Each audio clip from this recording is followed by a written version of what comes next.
यहाँ पर संक्रमण रोग का जो वार्ड है करीब 100 बेड का, उसका शिलान्यास किया है और कार्डियोलॉजी की कैथ लैब उसका लोकार्पण किया है। इसके अलावा जिस ऑडिटोरियम में हम बैठे हैं इसका भी लोकार्पण हुआ है। कभी कभी बड़ी खुशियों का खजाना छोटे छोटे तोहफों में छुपा होता है, इसीलिए तनिष्क लाए हैं little big moments, a fresh new collection of earrings, साथ ही डायमंड ज्वेलरी की वैल्यू पर अप टू 20% ऑफ भी। तो आज ही पधारें Tanishq Ajmer at India Motor circle.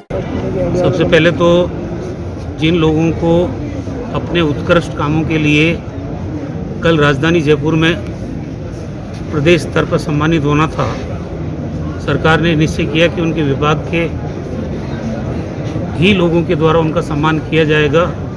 उनको हम 17 लोग जो हमारे चिकित्सा विभाग के थे, जिनको राज्य स्तर पर पुरस्कृत किया गया था, उनको हमने पुरस्कृत किया उनकी उल्लेखनीय सेवाओं को देखते हुए। उसके अलावा यहाँ पर संक्रमण रोग का जो वार्ड है करीब 100 बेड का, उसका शिलान्यास किया है और कार्डियोलॉजी की कैथ लैब उसका लोकार्पण किया है। इसके अलावा जिस ऑडिटोरियम में हम बैठे हैं इसका भी लोकार्पण हुआ है और स्किल सेंटर जो 1.4 करोड़ से बना है उसका, और सैमसंग ने जो अपने सहायता से इंस्ट्रूमेंट्स दिए हमको 1.5 करोड़ के, उनका और MDRU का, इन चीज़ों का लोकार्पण हुआ है। वैसे 200 करोड़ की लागत से कायड़ में करीब 22 एकड़ से भी ज़्यादा ज़मीन में नया मेडिकल कॉलेज, जिसमें मेडिकल कॉलेज की बिल्डिंग होगी, प्रशासनिक भवन होगा और बच्चों के लिए और बच्चियों के लिए अलग हॉस्टल होगा, खेलने के मैदान होंगे। बहुत शानदार भवन का निर्माण, उसका काम भी जल्दी शुरू हो जाएगा।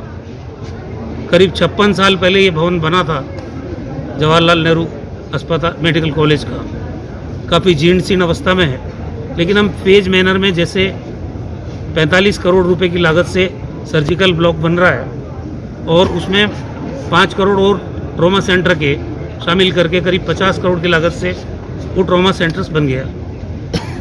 इस अस्पताल में, क्योंकि राज्य के दूसरे जो पुराने मेडिकल कॉलेज हैं उनसे संबद्ध अस्पतालों में लगभग 2000 से ज़्यादा बेड सब जगह हैं, सिर्फ हमारे ही यहाँ 1438 बेड थे। अब ये जितनी भी नई शुरुआत हम लोगों ने की है उसके बाद यहाँ की बेड क्षमता 1050 और बढ़ जाएगी। इसका मतलब ये हुआ कि करीब 2500 बेड हो जाएंगे। इस अस्पताल की कैपेसिटी भी अन्य अस्पतालों के तुलना में बराबर हो जाएगी। बाकी सुपर स्पेशलिटी की 19 पद मैंने यहाँ स्वीकृत किए हैं और अभी मैंने जैसा कहा कि यहाँ पर कैथ लैब लगी है और कैथ लैब भी बहुत अत्याधुनिक लगी है। अब हार्ट सर्जरी कैसे शुरू की जाए उस पर हमारा विभाग विचार कर रहा है। जल्दी ही हमारी सरकार की कोशिश होगी कि यहाँ हृदय की भी सर्जरी करने की व्यवस्था शुरू हो। यहाँ पर बहुत सारी सुपर स्पेशलिटी की विंग शुरू की है और अजमेर तेज़ी से आगे बढ़ रहा है इंफ्रास्ट्रक्चर की दृष्टि से। जहाँ तक ऑक्सीजन सिलेंडर्स की रिक्वायरमेंट की बात है, करीब 2500 पीक में जब सेकेंड वेव आई थी तो पीक के दौरान यहाँ 2500 सिलेंडर्स पर डे की रिक्वायरमेंट थी। अभी हमने जो जनरेशन प्लांट्स लगाए हैं या लिक्विड स्टोरेज का एक यूनिट लगाया है 20 KL का, दोनों सब की कैपेसिटी करीब 3500 सिलेंडर पर डे हो जाएगी।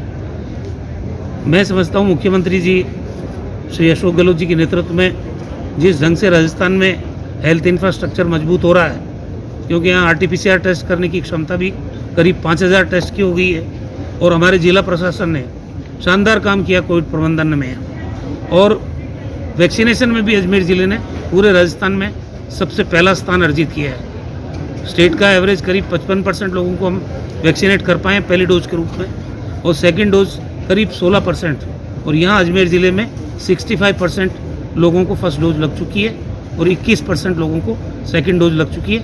आगे भी ये गति जारी रहेगी। जिस ढंग से वैक्सीनेशन साइट्स बनी है, कोल्ड चेन पॉइंट बने हैं और जिस ढंग से वैक्सीनेशन का इंतज़ाम किया गया है, मैं समझता हूँ कि राजस्थान पूरे देश के अंदर वैक्सीनेशन में भी अग्रणी है, कोविड प्रबंधन में भी अग्रणी था हमारे यहाँ के जो इंतजामात थे उनको देख के पड़ोसी राज्य के लोग वो भी यहाँ इलाज कराने आते। तो मुख्यमंत्री जी ने यहाँ पहले निःशुल्क दवा योजना दी, निःशुल्क जांच योजना दी। अब मुख्यमंत्री चिरंजीवी योजना जो यूनिवर्सल हेल्थ कवरेज है, हर परिवार को 5 लाख तक का कैशलेस बीमा उसकी सुविधा दी है। तो राजस्थान पायनियर स्टेट बन रहा है और अजमेर भी राजस्थान में पायनियर डिस्ट्रिक्ट बन रहा है। तो में हमने जो कटु अनुभव हमने सहे, ऑक्सीजन की किल्लत फेस की, हमें ज़रूरत ज़्यादा थी, हमारे पास उपलब्ध कम थी, तभी ये लक्ष्य निर्धारित किया गया था कि राजस्थान में 1000 मीट्रिक टन ऑक्सीजन का उत्पादन हम कर पाएँ। चाहे हमारे ऑक्सीजन जनरेशन के प्लांट हो या लिक्विड स्टोरेज की कैपेसिटी हो, ऑक्सीजन कंसंट्रेटर हो, सबसे मिला के 1000 metric ton oxygen third wave से पहले हमारे पास उपलब्ध हो जाएगी। और जितने भी राजस्थान में बच्चों के अस्पताल हैं उनमें नियोनेटल इंटेंसिव केयर यूनिट हो, चाहे पीडियाट्रिक इंटेंसिव केयर यूनिट हो या एसएनसीयू, इनके 550 बेड का लोकार्पण तो मुख्यमंत्री जी के द्वारा हो चुका है। बाकी भी काम वहाँ चल रहा है। आईसीयू बेड में भी बढ़ोतरी कर रहे हैं। वहाँ पे सेंट्रलाइज पाइपलाइन जो ऑक्सीजन की लगी है और ऑक्सीजन जनरेशन की व्यवस्था की है। मैं समझता हूँ 332 कम्युनिटी हेल्थ सेंटर्स पूरे राजस्थान के ग्रामीण अंचल में हमने चिन्हित किए हैं। उनको भी हम 4-5 बेड आईसीयू हर सीएससी के अंदर डेवलप करेंगे और ये सारी सुविधाएं वहाँ भी होगी ताकि हमारे जिला अस्पतालों पे लोड नहीं पड़े और राजधानी पे लोड नहीं पड़े। स्थानीय स्तर पे ही सारे इलाज की व्यवस्था लोगों को वहीं मिल जाए। देखिए, उम्मीद तो करनी चाहिए, क्यों नहीं करनी चाहिए जब चिकित्सा मंत्री यहाँ के हैं। अभी जैसे माहेश्वरी जी ने कहा सुपर स्पेशलिटी ब्लॉक, हमने यहाँ मंच पे ही वैभव गलरेज जी और मैंने बात कर ली, कलेक्टर साहब से बात की कैसे इंतजाम होगा और उसकी व्यवस्था हम आगे बढ़ाने की तरफ आगे लग गए। तो हेल्थ यूनिवर्सिटी के बारे में बात करेंगे। ऐसे एक यूनिवर्सिटी RUHS है हमारे पास, तो अब कितनी आवश्यकता है इसको एनालिसिस करना पड़ेगा। 3 चीज़ें मैंने नोट की है यहाँ पे। वो टीबी हॉस्पिटल का किया, जनाना अस्पताल का विस्तार करने की बात की है और एक ये सुपर स्पेशलिटी ब्लॉक, जनाना हॉस्पिटल और ये टीबी हॉस्पिटल, ये तीनों जो बातें आई वो मैंने पहले ही नोट कर रखी। तो फेज मैनर में यहाँ का विकास अवरुद्ध नहीं होगा। मैंने देखा है, आज सारा अवलोकन किया है, जो भी बच्चियों के लिए छात्रावास बन रहे हैं, तो जो पूर्व का ढांचा है वो जीर्ण शीर्ण अवस्था में पहुँच चुका है। तो हम सब फेज मैनर में एक काम करते रहेंगे ताकि आने वाले 4-5 साल में यहाँ सारी व्यवस्थाएं शानदार हो जाएगी। तो सेंटर से वैक्सीन की जो सप्लाई है वो 15 लाख डोज एक दिन लगाने की क्षमता रखते हैं। हमारे पास स्टोरेज कैपेसिटी पूरी है, हमारे पास वैक्सीनेशन साइट्स पूरी है, हमारे पास ट्रेंड मैन पावर है। अगर कमी है तो वैक्सीन की है, तो जितना हम वैक्सीन, क्योंकि मैंने अभी भी चिट्ठी लिखी है मनसुख मंडोपिया जी को, जो केंद्रीय चिकित्सा मंत्री है, कि हमको अगस्त में 2 करोड़ वैक्सीन दीजिए आप। तो सेकेंड डोज भी ड्यू हो जाता है। अब आप जितनी डोज दे रहे हो 55 लाख डोज दोगे, वो सेकेंड डोज में ही नहीं होगी पूरी। तो जिनका पहले लग चुका है फर्स्ट डोज, उनका सेकेंड डोज ड्यू है, वो लगाएंगे। उतनी भी वैक्सीन अगर नहीं दोगे तो कैसे वैक्सीनेशन आगे टाइम बाउंड होगा। सर 1.5 साल पहले करेंगे, बच्चों की करी हो गई ना। 9 से लेके 12वीं तक के बच्चों की स्कूल है, 1 सितंबर से खुलेंगे। कब तक उम्मीद की जा सकती है बच्चों को लेकर? देखिए, ये तो वैज्ञानिक लगे हुए हैं, 3rd ट्रायल चल रहा है अभी।